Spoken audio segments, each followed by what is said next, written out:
Bonjour, c'est Patricia. Voilà, donc le Bureau national d'Allo, dont je fais partie, m'a demandé d'apporter un petit message, comme j'en apporte quelquefois.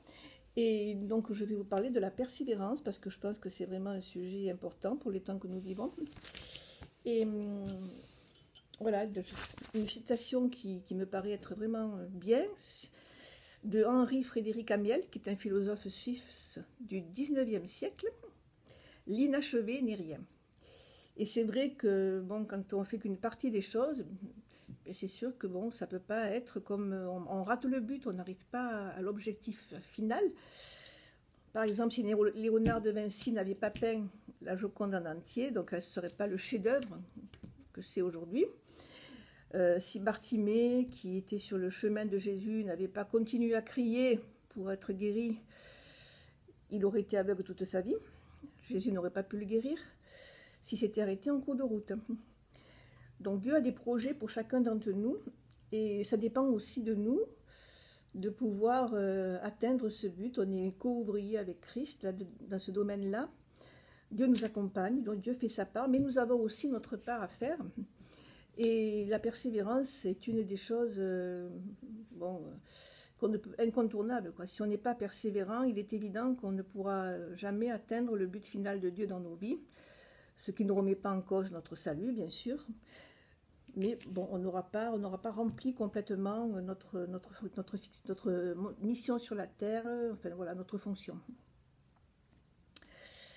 Et voilà, donc pour arriver à dire comme l'apôtre Paul, voilà, quand je vous cite le verset de 2 Timothée 4, 7 et 8, « J'ai combattu le bon combat, j'ai achevé la course, j'ai gardé la foi. Désormais la couronne de justice m'est réservée. Le Seigneur, le juste juge, me la donnera dans ce jour-là, et non seulement à moi, mais encore à tous ceux qui auront aimé son avènement. » Donc voilà, pour que l'apôtre Paul puisse dire ça, il a quand même vécu pas mal de choses. Ça n'a pas été un parcours de santé. Voilà. Donc, lui comme nous, ce ne sera pas non plus toujours facile. Et on aura besoin d'être tenace et de persévérer. Donc, j'ai cherché aussi dans le dictionnaire un peu ce que veut dire persévérer. C'est persister, demeurer ferme et constant dans un sentiment, dans une manière d'être ou d'agir, dans une résolution. Alors, persister, c'est persévérer envers et contre tout, être tenace, déterminé, prêt à tout pour atteindre le but. Demeurer ferme et constant dans un sentiment, d'une manière d'être ou d'agir. Garder le regard fixé sur l'objectif, et en ce cas précis, c'est celui que Dieu nous donne. Ne pas se laisser distraire ou se laisser disperser en perdant de vue la vision qu'on reçoit du Seigneur. Résister, endurer, tout supporter. Donc derrière ce mot, il y a vraiment beaucoup de choses, et c'est vrai que ça peut paraître difficile, voire violent, mais il est écrit dans la Bible que ce sont les violents qui s'emparent du royaume de Dieu, et en tout cas c'est les violents qui arrivent, les violents bien sûr pas violents dans le sens d'assommer le voisin, mais violents dans le sens de quelque part de se faire violence aussi à soi-même pour arriver à atteindre l'objectif. Alors la persévérance, c'est dans beaucoup de domaines, c'est pas seul, voilà, il y a plusieurs domaines de persévérance, je vais vous donner quelques exemples, et donc je vais essayer de vous faire un peu, voilà, un résumé de tout ce qui est nécessaire dans la persévérance. Alors persévérer à faire le bien, Romains 2,7, réservant la vie éternelle à ceux qui par la persévérance à bien faire cherchent l'honneur, la gloire et l'immortalité. Donc bien sûr qu'il est important de persévérer à faire le bien, à ne pas vivre dans le péché. Persévérer dans l'amour. Bien sûr, l'amour, c'est vraiment le commandement par excellence de Dieu, le fruit de l'esprit par excellence. Romains 15,5, que le Dieu de la persévérance, de la consolation vous donne d'avoir les mêmes sentiments les uns envers les autres selon Jésus-Christ. Bon, tout le monde connaît aussi 1 Corinthiens 13, que sans l'amour, on n'est rien. Sans l'amour, on est comme une cymbale qui retentit. Et une cymbale qui retentit, ça fait plutôt mal aux oreilles. Voilà. Donc si on veut être en paix avec tout le monde, garder l'approbation de Dieu, on doit veiller à rester dans l'amour, même si ce n'est pas toujours facile, parce qu'on n'a pas forcément des personnes faciles en face de soi. Mais quoi qu'il arrive, veiller sur nos cœurs pour rester dans l'amour du Seigneur. Persévérer dans la communion fraternelle, les prières. Dans ce verset voilà, d'Actes 2, 42, il persévérait dans l'enseignement des apôtres, dans la communion fraternelle, dans la fraction du pain et dans les prières. Donc ça, c'est vraiment un verset qui est clé. Persévérer dans l'enseignement des apôtres, bien sûr, persévérer dans la parole de Dieu, ne s'en détourner ni à droite ni à gauche, et particulièrement de nos jours, où il y a beaucoup de messages qui circulent sur Internet. Certains sont très bons, bien sûr, et d'autres, il peut y avoir aussi des fausses doctrines. Donc on doit vraiment veiller à persévérer dans l'enseignement des apôtres, et à ne pas accepter tout ce qui n'est pas conforme à la parole de Dieu, comme les Juifs de Bérée, qui vérifiaient si ce que l'apôtre Paul prêchait était bien dans la Torah ou pas, était bien conforme à la parole de Dieu. Et j'encourage tout le monde à en faire autant.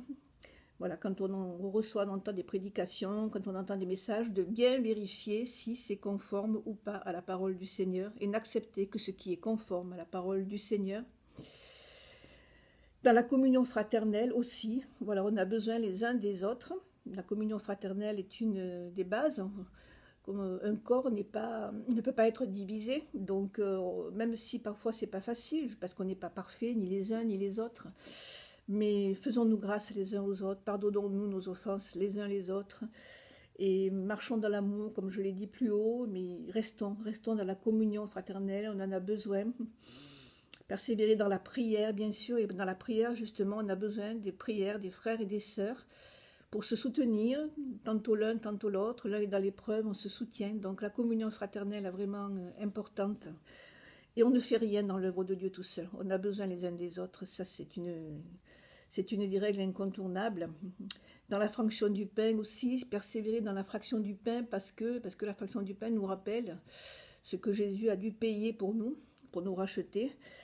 Et ça nous maintient dans l'humilité aussi, que quoi que Dieu nous demande, même si on a un appel particulier pour un ministère, nous ne sommes que des pécheurs sauvés par grâce, ne jamais l'oublier, ne jamais mettre en oubli nos anciens péchés, et réaliser que sans la grâce de Dieu, nous ne sommes rien.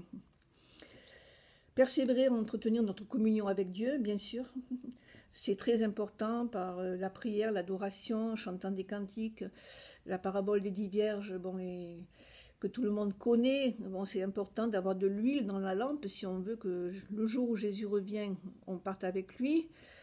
Et c'est toujours important d'être prêt, d'avoir de l'huile dans sa lampe. Donc, oui, entretenir notre communion avec Dieu, persévérer pour entretenir notre communion avec Dieu dans des temps de prière, de chant, d'adoration.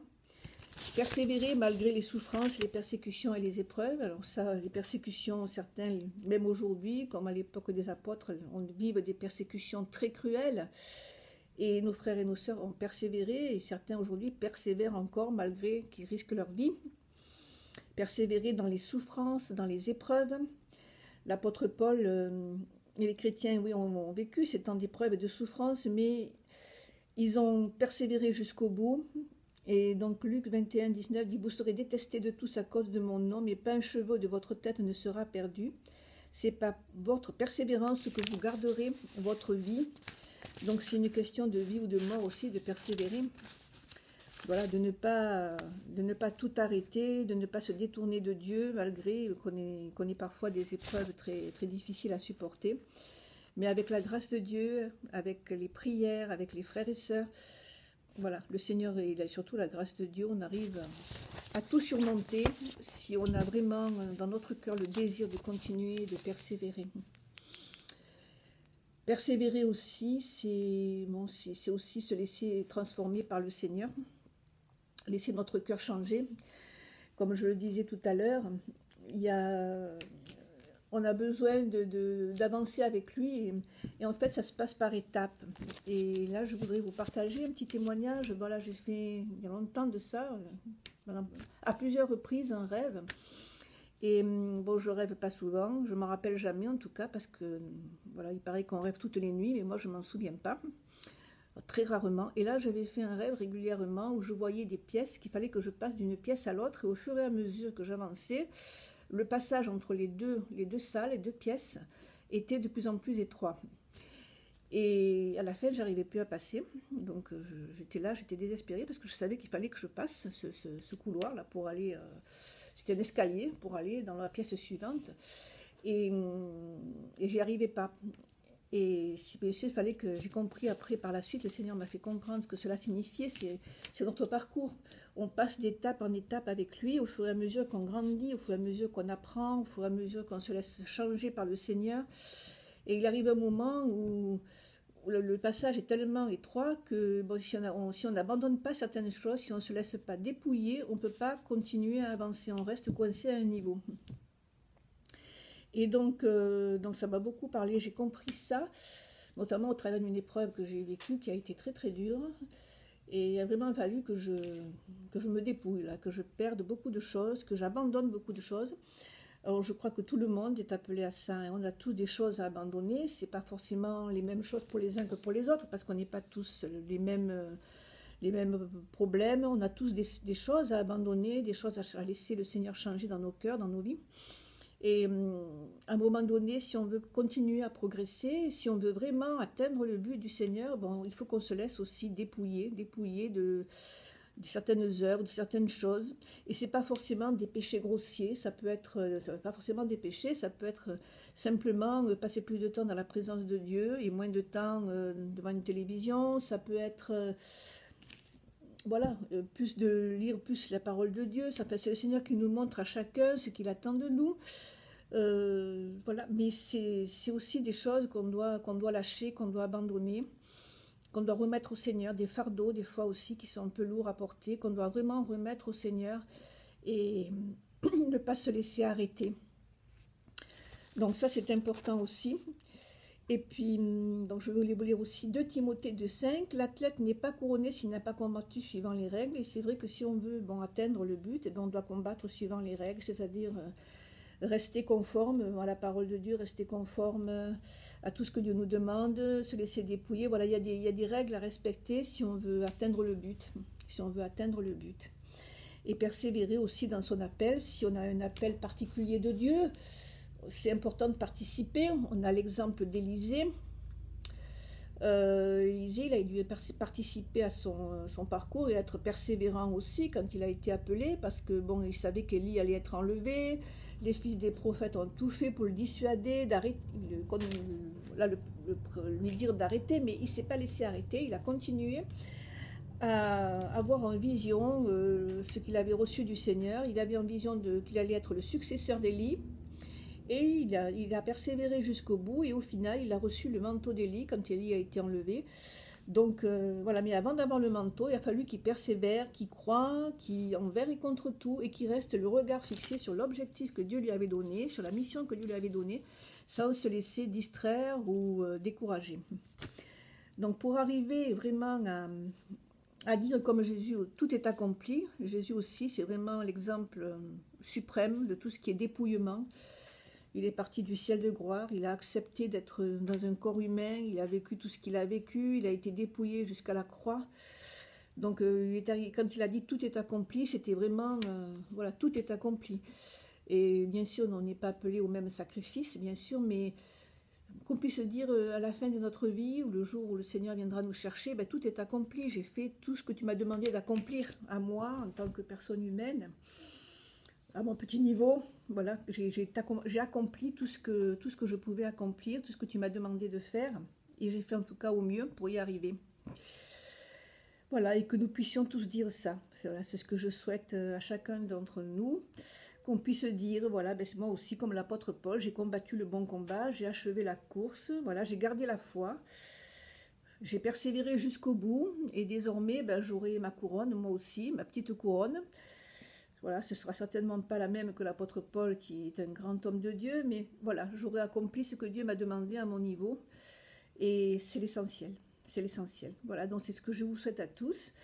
J'espère que ce petit message vous aura encouragé à persévérer, à continuer dans tout ce que vous avez reçu du Seigneur, et soyez bénis, et vraiment, je vous encourage à ne jamais vous laisser arrêter, jamais, jamais, jamais renoncer. Parce que même si on traverse des épreuves parfois où on semble tourner en rond sur un rond-point et qu'il n'y a pas d'issue, il y a toujours à un moment donné une intervention de Dieu et rien ne dure, les épreuves ne durent jamais, toujours, il y a toujours une fin.